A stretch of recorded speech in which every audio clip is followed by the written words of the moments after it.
Masa gimana ya? Gak ada sih. Apa jangan-jangan dia tenggelam lagi?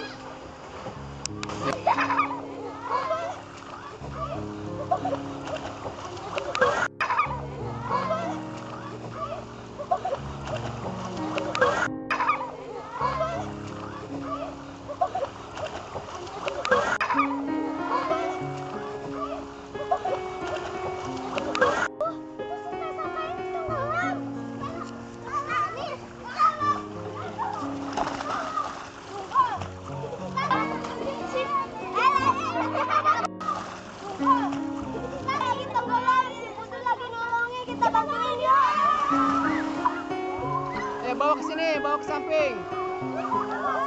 Ke sini.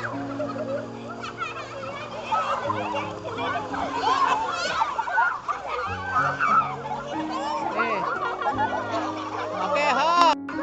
Pertolongan pertama, tapi bagaimana ya? Menurut buku yang kita baca, kita harus menekan perutnya. Ayo kita coba. 2, 2, 3.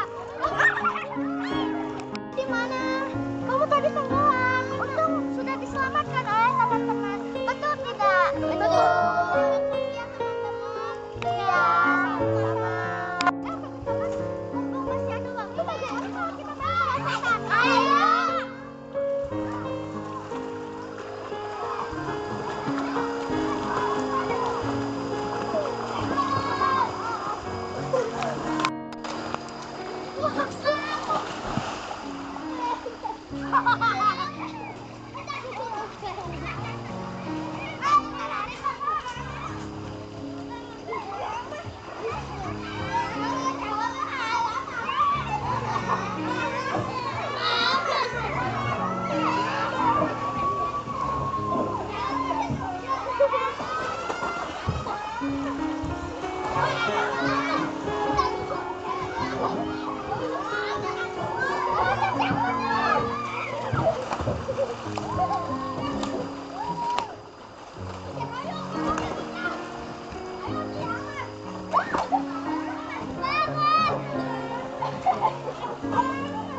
Bangun!